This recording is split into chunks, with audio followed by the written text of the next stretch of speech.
ਤੁਹਾਨੂੰ ਪਤਾ ਹੈ ਕਿ PSL ਦੇ ਜਿੰਨੀਆਂ ਵੀ ਫਰੈਂਚਾਈਜ਼ਸ ਨੇ ਉਹਨਾਂ ਦੇ ਜਿਹੜੇ ਮਾਮਲਾਤ ਨੇ PCB ਦੇ ਨਾਲ ਤੈਅ ਪਾ ਗਏ ਨੇ। ਜਿਹੜਾ 10 ਸਾਲ ਦਾ ਮੁਆਹਦਾ ਸੀਗਾ ਉਹ ਵੀ ਹੁਣ ਡਨ ਹੋ ਗਿਆ ਅਤੇ ਹੁਣ ਮਸਲਾ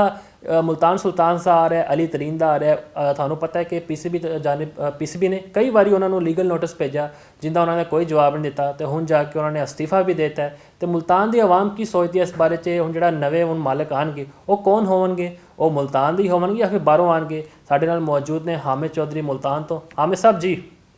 उन्होंने क्लियर कट अल्फाज किया कि मेरी टीम बहुत महंगी है, PSL की सब तो महंगी तरीन टीम मेरी है, मैं उन्होंने ऑप्शन लेके जावांगा। लेकिन पाकिस्तान सुपर लीग से बड़ी तनकीद करते रहे जिसकी वजह तो पाकिस्तान सुपर लीग की एडमिनिस्ट्रेशन ने इंतजामिया ने उन्होंने नोटिस जारी किया, जो उन्होंने नोटिस पा दिता। उसके बाद बाकी सारी टीमों को नवे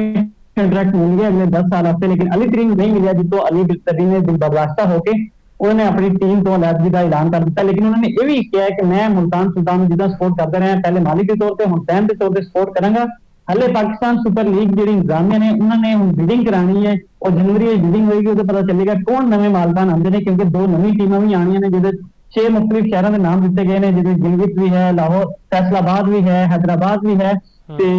फैसलाबाद मालिक ਜਿਹੜੇ ਪਾਕਿਸਤਾਨ ਦੇ 6 ਸ਼ਹਿਰ ਹੈ ਉਹਨਾਂ ਦੇ ਨਾਲ ਜਿਹੜੀ ਬਿਡਿੰਗ ਹੋਣੀ ਉਹਦੇ ਚ ਮੁਲਤਾਨ ਸੁਲਤਾਨ ਦੀ ਬਿਡਿੰਗ ਹੋਏਗੀ। ਲੇਕਿਨ ਅਲੀ ਤਰੀਨ ਜਿਹੜੀ PSL 10 से ਸਾਡਾ ਇੰਟਰਵਿਊ ਹੋਇਆ ਸੀ, ਗੱਲਬਾਤ ਹੋਈ ਸੀ ਮੀਡੀਆ ਨਾਲ, उन्होंने कहा कि मेरी टीम बहुत महंगी है, अगले जो 11वां एडिशन आएगा 10 साल से नवा कंट्रैक्ट होएगा, मैं उस बिडिंग में जावांगा ताकि मैंने कम प्राइस से टीम मिल जाए दोबारा। लेकिन हुण ਜਿਹੜੀ ਅੱਜ ਮੇਰੀ ਅਲੀ ਤਰੀਨ ਦੇ ਜਿਹੜੇ ਸੋਰਸਿਸ ਨੇ ਉਹਨਾਂ ਨਾਲ ਗੱਲ ਹੋਈ, ਉਹਨਾਂ ਨੇ ਕਿਹਾ ਅਲੀ ਤਰੀਨ ਬਿਲਕੁਲ ਇਸ ਜਿਹੜਾ ਕੰਮ ਸੀ ਕਿ ਮੈਂ ਬਿਡਿੰਗ में ਜਾਵਾਂਗਾ, ਦੁਬਾਰਾ एक हिस्सा ਲਵਾਂਗਾ मुल्तान सुल्तान ਨੂੰ कम कीमत से खरीदने वास्ते, ਹੁਣ बिल्कुल दस्तबरदार हो चुके हैं। क्योंकि वो ਜਿਹੜੀ पाकिस्तान सुपर लीग की इंतजामिया ने उन्होंने तो बड़ा दिल बर्दाश्त है कि उन्होंने पाकिस्तान सुपर लीग में उठाने वास्ते कोई काम नहीं किया, जो सब तो बड़ा एलिगेशन लाते हैं अली तरीन। पाकिस्तान सुपर लीग जी इंतजामिया ने उन्होंने वाजे तौर पर कहा ये बंद कमरिਆਂ की गल्लां ने, बंद कमरिਆਂ बह के होनी चाहिए ने, सोशल मीडिया ਤੇ नहीं होना चाहिए। ਅਲੀ ਤਰੀਨ ਦੀ ਤਰਫੋਂ ਜਿਹੜੇ ਇਲਜ਼ਾਮਾਤ ਲੱਗਦੇ ਸਨ ਉਹਨਾਂ ਨੇ ਪੋਡਕਾਸਟ ਵਿੱਚ PCB ਦੇ ਉੱਤੇ ਇਲਜ਼ਾਮਾਤ ਲਾਏ, ਫਿਰ ਜਿਹੜਾ PCB ਨੇ ਵੀ ਉਹਨਾਂ ਨੂੰ ਕਿਹਾ ਕਿ ਜਿਹੜੇ ਤੁਸੀਂ ਇਲਜ਼ਾਮ ਲਾਏ ਨੇ ਉਹਨਾਂ ਦਾ ਜਵਾਬ ਦਿਓ, ਉਹਨਾਂ ਦਾ ਸਬੂਤ ਦਿਓ, ਲੇਕਿਨ ਉਹ ਸਬੂਤ ਵੀ ਨਹੀਂ ਦੇ ਸਕਣ। जी बिल्कुल तुम ठीक कह रहे हो, अली तरीन ने सिर्फ सोशल मीडिया की हद तक हाइप क्रिएट करने वास्ते बड़ी गल्लां कीती, बड़े इल्जामात लाए। पाकिस्तान सुपर लीग इंतजामिया उदों भी कहती थी कि तुसी आओ बैठो, बैठ के गल करते हैं, लेकिन अली तरीन सोशल मीडिया की हद तक बड़ा शोर मचाते रहे, क्योंकि उन्होंने एक सब तो बड़ा उन्होंने जो इशू सी वो भी सी कि मुल्तान सुल्तान पाकिस्तान सुपर लीग की सब तो महंगी तरीन टीम सी, यानी एक तरफ कोई 20 करोड़ रुपए उन्होंने सालाना फीस अदा करनी पैंती थी, जिसकी वजह तो अली तरीन भी थोड़े से दिल बर्दाश्त थी कि मैंने बहुत ज्यादा नुकसान हो रहा है, बार बार अल्फाज दोहराते भी थी कि मैंने नुकसान हो रहा है, अगले साल मैं बिडिंग में जाऊंगा ताकि मेरे जो पैसे ने थोड़े घट फीस हो जाए, मैं फिर दोबारा मुल्तान सुल्तान ही लै लवां। लेकिन जो हम हालात हुए ने वो नहीं नजर आता कि मुल्तान सुल्तान के दोबारा ओनर अली तरीन ही होंगे, लेकिन बाकी भी 2 शहर होर आने ने, 8 टीमां पूरियां करियां ने पाकिस्तान सुपर लीग की इंतजामिया ने। हम देखते हैं पाकिस्तान सुपर लीग की इंतजामिया तीसरी टीम में बेचने वास्ते भी कितना तगड़ो कर दी है, कामयाब होंगी है नहीं होंगी, कि शायद अली तरीन ने भी दोबारा राब्ते किए जाए, लेकिन हाले तक अली तरीन ना पाकिस्तान सुपर लीग ने इंतजामिया ने दोबारा राब्ता किया, ना अली तरीन ने पाकिस्तान सुपर लीग की इंतजामिया ने राब्ता किया। मेरे सुबह मुल्तान सुल्तान जी इंतजामिया से पुरानी उन्होंने गल हुई, उन्होंने कहा असं पहले सोच रहे थे कि बिडिंग जाइए दोबारा पैसे भरिए तो कम पैसे टीम खरीद लीए, लेकिन हुण जिहड़े ने हुण बिल्कुल साइड पे हो गए ने। कहते हैं असं मुल्तान सुल्तान सपोर्ट जरूर करांगे, एज ए फैन करांगे, लेकिन हुण ਅਸੀਂ ਟੀਮ ਦੇ ਤੌਰ ਤੇ ਸਪੋਰਟ ਨਹੀਂ ਕਰਾਂਗੇ, ਮਾਲਕਾਨ ਦੇ ਤੌਰ ਤੇ ਸਪੋਰਟ ਨਹੀਂ ਕਰਾਂਗੇ। ਮੁਲਤਾਨ ਦੇ ਜਿਹੜੇ ਸ਼ਾਇਕੀਨ ਨੇ ਤੁਹਾਡੀ ਮੁਲਾਕਾਤ ਹੋਈ ਹੈ ਉਹ ਇਸ ਬਾਰੇ ਚ ਕੀ ਕਹਿੰਦੇ ਨੇ? ਜੀ ਉਹ ਬੜੇ ਦਿਲ ਬਰਦਾਸ਼ਤ ਨੇ, ਕਿਉਂਕਿ ਅਲੀ ਤਰੀਨ ਜਿਹੜੇ ਨੇ, ਅਲੀ ਤਰੀਨ ਨੇ ਜਿੱਦਾਂ ਮੁਲਤਾਨ ਸੁਲਤਾਨ ਨੂੰ ਸਪੋਰਟ ਕੀਤਾ ਹੈ, PSL ਨੂੰ ਸਪੋਰਟ ਕੀਤਾ, ਉਹ ਬੜਾ ਹੀ ਡਿਫਰੈਂਟ ਸੀ। ਉਹ ਜਦੋਂ ਟੀਮ ਉਹਨਾਂ ਦੀ ਨਜ਼ਰ ਆਉਂਦੀ ਸੀ ਉਹ ਟੀਮ ਦੇ ਨਾਲ ਐਵੇਂ ਫਿਰ ਰਹੇ ਹੁੰਦੇ ਸੀ ਜਿਵੇਂ ਖੁਦ ਪਲੇਅਰ ਨੇ, ਆਪਣੀ ਟੀਮ ਨੂੰ ਲੈ ਕੇ ਚੱਲਦੇ ਸੀ, ਸ਼ਾਇਕੀਨ ਨਾਲ ਬੜੇ ਉਹ ਅਟੈਚ ਰਹਿੰਦੇ ਸੀ, ਸ਼ਾਇਕੀਨ ਦੇ ਪਵੇਲੀਅਨ ਨਾਲ ਚਲੇ ਜਾਂਦੇ ਸੀ, ਉਹਨਾਂ ਨਾਲ ਗੱਲਬਾਤ ਕਰਦੇ ਸੀ। ਤੇ ਉਹਨਾਂ ਨੇ ਮੁਲਤਾਨ ਸੁਲਤਾਨ ਦੇ ਨਾਲ ਜਨੂਬੀ ਪੰਜਾਬ ਦੇ ਕ੍ਰਿਕਟ ਨੂੰ ਸਪੋਰਟ ਕਰਨ ਵਾਸਤੇ ਅਕੈਡਮੀਆਂ ਬਣਾਈਆਂ, ਖਵਾਤੀਨ ਦੀ ਅਕੈਡਮੀਆਂ ਸ਼ੁਰੂ ਕੀਤੀਆਂ, ਤੇ ਲੋਕਾਂ ਬੜਾ ਇੰਟੈਕਟ ਹੋ ਗਏ ਸੀ ਅਲੀ ਤਰੀਨ ਜਿਹੜੇ, ਕਿਉਂਕਿ ਉਹ ਕ੍ਰਿਕਟ ਵਾਸਤੇ ਕੰਮ ਕਰ ਰਹੇ ਸੀ। ਲੋਕ ਜਨੂਬੀ ਪੰਜਾਬ ਦੇ ਵਾਹਿਦ ਇੱਕ PSL ਹੁੰਦਾ ਸੀ ਜਿਹਦੇ 5 ਤੋਂ 6 ਮੈਚ ਮੁਲਤਾਨ ਸਟੇਡੀਅਮ ਨੂੰ ਮਿਲਦੇ ਸੀ, ਤੇ ਸ਼ਾਇਕੀਨ ਬੜੇ ਅਟੈਚ ਹੁੰਦੇ ਸੀ, ਬੜੇ ਖੁਸ਼ ਹੁੰਦੇ ਸੀ ਕਿ ਅਲੀ ਤਰੀਨ ਕੋਸ਼ਿਸ਼ ਵੀ ਕਰਦਾ ਹੈ ਹਰ ਦਫਾ कि पाकिस्तान सुपर लीग इंतजामिया ਨੂੰ ਮਨਾਵੇ कि 5 ਤੋਂ 6 मैच ਜਿਹੜੇ ਉਹਨਾਂ ਦੀ ਟੀਮ ਦੇ ਉਹ ਮੁਲਤਾਨ ਵਿੱਚ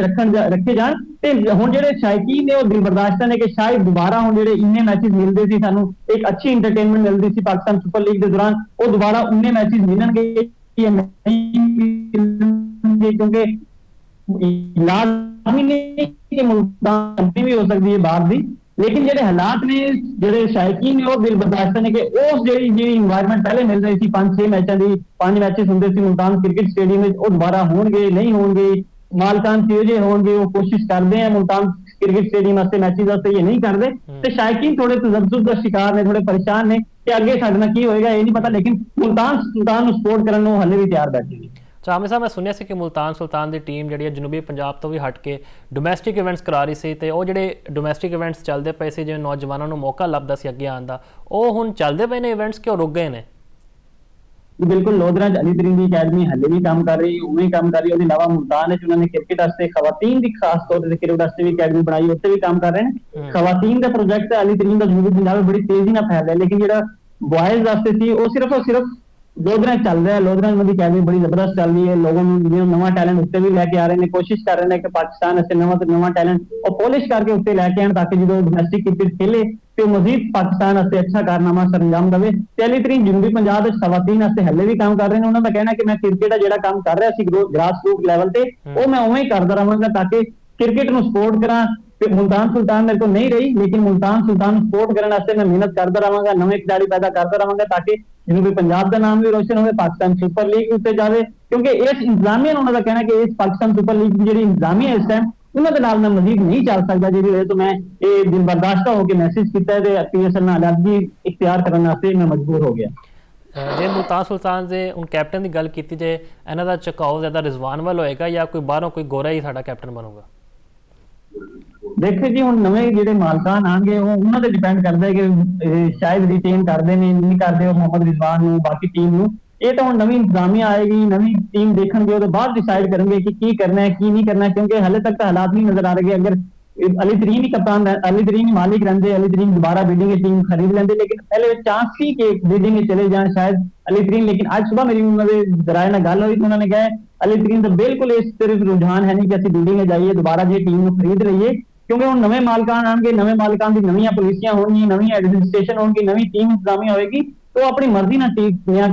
नवा कप्तान भी लियाणगे, नवी इंतजामिया भी लियाणगे, नवे कोचेस भी लियाणगे, नवे प्लेयर भी लियाणगे। ਤੇ ਹੱਲੇ ਜਿਹੜੇ ਹਾਲਾਤ ਨੇ ਮੁਹੰਮਦ ਰਿਜ਼ਵਾਨ ਵਾਸਤੇ ਵੀ ਮੁਸ਼ਕਿਲ ਹੋ ਜਾਣਗੇ, ਕਿਉਂਕਿ ਮੁਹੰਮਦ ਰਿਜ਼ਵਾਨ ਨੂੰ ਸ਼ਾਇਦ ਰਿਟੇਨ ਨਾ ਕਰਨ ਪਰ ਨਵਾਂ ਕਪਤਾਨ ਲੈਣ ਤੇ ਨਵਾਂ ਕਪਤਾਨ ਦੇ ਨਾਲ ਨਵੀਂ ਪਾਲਿਸੀਆਂ ਹੋਣਗੀਆਂ। ਉਹਦੇ ਬਾਰੇ ਹਾਲੇ ਕੁਝ ਵੀ ਕਲੀਅਰ ਕੱਟ ਕੋਈ ਨਹੀਂ ਹੈਗਾ, ਕਿਉਂਕਿ ਜਨਵਰੀ ਜਾ ਕੇ ਬਿਲਿੰਗ ਹੋਣੀ, ਫਿਰ ਫਾਈਨਲ ਹੋਏਗਾ ਕਿ ਮੁਲਤਾਨ ਸੁਲਤਾਨ ਦੇ ਨਵੇਂ ਮਾਲਕਾਨ ਕੌਣ ਨੇ, ਕੌਣ ਨਵੀਂ ਟੀਮ ਮੁਲਤਾਨ ਸੁਲਤਾਨ ਦੀ ਭਾਗ ਦੌੜ ਸੰਭਾਲਦੇ ਨੇ। ਹਾਂ ਸਰ, ਜਿੱਦਾਂ ਮੈਚ ਹੋ ਰਹੇ ਨੇ ਰਾਵਲਪਿੰਡੀ ਵਿੱਚ, ਪਹਿਲੇ ਸ਼੍ਰੀਲੰਕਾ ਦੇ ਖਿਲਾਫ ਅਸੀਂ ਸੀਰੀਜ਼ ਜਿੱਤੇ, ਹੁਣ ਜਿਹੜਾ 3 ਮੁਲਕੀ ਸੀਰੀਜ਼ ਬੜੀ ਅੱਛੀ ਜਾ ਰਹੀ ਹੈ, ਤੇ ਤੁਸੀਂ ਸਮਝਦੇ ਹੋ ਕਿ ਮੁਲਤਾਨ ਵਿੱਚ ਵੀ ਐਵੇਂ ਦੇ ਮੈਚਸ ਹੋਣੇ ਚਾਹੀਦੇ?